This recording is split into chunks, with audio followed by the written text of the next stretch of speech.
किन पापों के कारण मनुष्य पशु योनि में जन्म लेता है। मित्रों, जैसा कि हमने आपको अपनी पिछली कुछ वीडियो में बताया कि आखिर किन पापों के कारण मनुष्य मरने के बाद नर्क भोगता है और किन पापों की वजह से मनुष्य को मृत्यु के बाद प्रेत योनि में भटकना पड़ता है। आपने ये तो सुना ही होगा कि जीव को 84 लाख योनियों में भटकने के बाद ही मनुष्य का शरीर मिलता है। वो इसीलिए क्योंकि मनुष्यों को अपने कर्मों के अनुसार ही योनियां प्राप्त होती हैं। इसीलिए कभी वो अपने पाप प्रेत योनि में जन्म लेकर भोगता है तो कभी पशु या पक्षी की योनि में जन्म लेकर उसे अपने पापों का हिसाब पूरा करना पड़ता है। कुल मिलाकर मनुष्य को अपने पापों की गणना के अनुसार अलग अलग योनियां प्राप्त होती हैं, जिसमें वो एक निश्चित समय तक रहकर अपने पापों का दंड पूरा करता है। और ठीक उसी तरह मनुष्य के कुछ ऐसे पाप भी होते हैं जिनके कारण उसे मृत्यु के बाद भी किसी पशु या पक्षी की योनि में जन्म लेना पड़ता है। आज के इस अंक में हम इसी पर गहराई से बात करेंगे कि आखिर किन पापों के चलते मनुष्य को मृत्यु के पश्चात पशु या पक्षी की योनि भोगनी पड़ती है। नमस्कार दोस्तों, मैं हूं अंश और आप देख रहे हैं नारद वाणी। महाभारत के अनुशासन पर्व के अनुसार देवगुरु बृहस्पति राजा युधिष्ठिर को मनुष्य की मृत्यु के बाद पशु योनि में होने वाले जन्म के रहस्य को बताते हुए कहते हैं कि जो मनुष्य जीवन भर धर्म और सत्य के मार्ग पर चलता है वो अपना जीवन बड़े सुख के साथ जीता है और उसका परिवार भी बहुत सुखी रहता है। लेकिन अगर वही मनुष्य अधर्म करे, पाप करे या लोगों पर अत्याचार करे तो उसके मरने के बाद यमलोक में भयंकर कष्ट भोगने पड़ते हैं और साथ ही साथ उन कष्टों को भोगने के बाद उसे पशु या पक्षी की योनि में जन्म लेकर उन पापों का प्रायश्चित भी करना पड़ता है।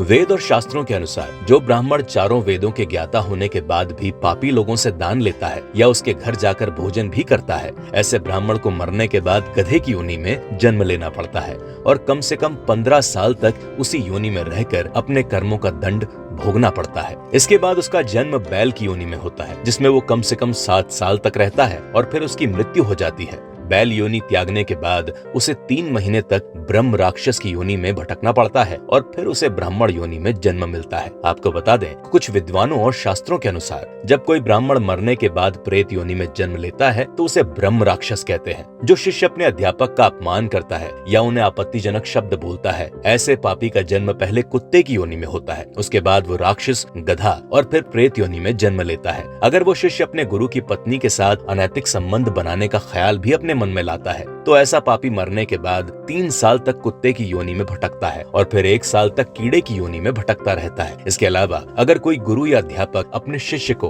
बिना किसी अपराध के मारता पीटता है या वो गुरु केवल अपने स्वार्थ के लिए अपने शिष्य का उपयोग करता है तो ऐसे प्राणी का जन्म किसी भयंकर पशु की योनि में होता है। माता पिता और पुत्र के संबंध के बारे में बात की जाए तो जो पुत्र हमेशा से ही अपने माता पिता का अपमान करता है उसे मरने के बाद कम से कम 10 साल तक गधे की योनि में जन्म लेकर इधर उधर भटकना पड़ता है। गधे की योनि समाप्त होने के बाद 1 साल तक उसे घड़ियाल की योनि में जन्म लेना पड़ता है। जो पापी पुत्र अपने माता या पिता को गाली देता है या उन्हें मारता है उसे मरने के बाद 10 साल के लिए कछुए की योनि प्राप्त होती है। इसके बाद उसे एक भयंकर जानवर साही की योनि में जन्म लेना पड़ता है और फिर 6 महीने तक सर्प योनि में जन्म लेने के बाद फिर से मनुष्य योनि प्राप्त होती है। जो गद्दार अपने ही राजा की कृपा पर पलता है लेकिन थोड़े से लालच के लिए वो राजा के शत्रुओं से जा मिलता है, ऐसे पापी को 10 साल बंदर, 5 साल चूहा और 6 महीने के लिए कुत्ते की योनि प्राप्त होती है और इसके बाद जाकर उसे मनुष्य योनि में जन्म मिलता है। दूसरों की संपत्ति को हड़पने वाला मनुष्य मरने के बाद यमलोक में भयंकर कष्ट भोगता है। उसके बाद 15 साल तक कीड़े मकोड़े की योनि में भटकने के बाद ही उसे मनुष्य योनि प्राप्त होती है।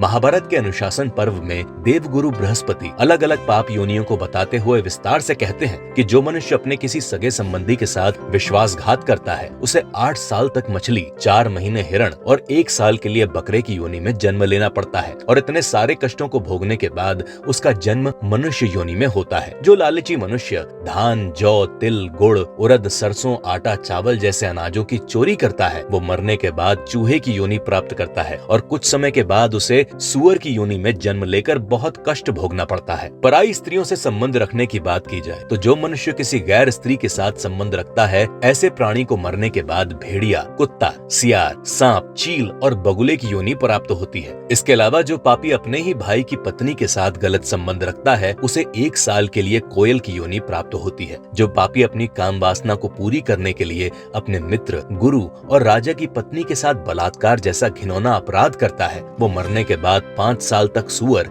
10 साल तक भेड़िया, 5 साल तक बिल्ला, 10 साल के लिए मुर्गा, 3 महीने के लिए चींटी और 14 महीने के लिए कीड़े मकोड़े की योनि में भटकता रहता है। जो व्यक्ति यज्ञ और विवाह जैसे शुभ कार्यों में बाधा डालता है उसे 15 साल तक कीड़े की योनि में कष्ट भोगने के बाद ही मनुष्य योनि मिलती है। बड़े भाई को पिता के बराबर माना गया है, इसीलिए बड़े भाई का अपमान करने वाला मनुष्य मरने के बाद 1 साल के लिए क्रौंच पक्षी की योनि में जन्म लेता है और फिर 1 साल के लिए बुलबुल पक्षी की योनि में जन्म लेकर भटकता रहता है। चोरी जैसे पाप के संबंध में देवगुरु बृहस्पति कहते हैं कि फल फूल और मेवे की चोरी करने वाले मनुष्य को चींटी की योनि में जन्म लेना पड़ता है। खीर की चोरी करने वाला तीतर, लोहा चुराने वाला कौवा, चांदी के बर्तन चुराने वाला कबूतर और सोने के बर्तन चुराने वाला मनुष्य कीड़े की योनि प्राप्त करता है। भोजन की चोरी करने वाला मनुष्य मक्खी की योनि में जन्म लेता है। इसीलिए बड़े बड़े ऋषि मुनियों का कहना है कि जो मनुष्य जन्म से ही पाप और अधर्म का त्याग कर देता है वो हमेशा निरोग और धनी रहता है। इसीलिए मनुष्य को चाहिए कि जितना ज्यादा हो सके उसे अपने जीवन काल में ज्यादा से ज्यादा पुण्य करना चाहिए और हमेशा धर्म के रास्ते पर चलना चाहिए। आज की ये वीडियो आपको कैसी लगी कमेंट में जरूर बताइएगा। ऐसी और ही रोचक तथ्यों को जानने के लिए आज ही सब्सक्राइब करें नारद वाणी। धन्यवाद।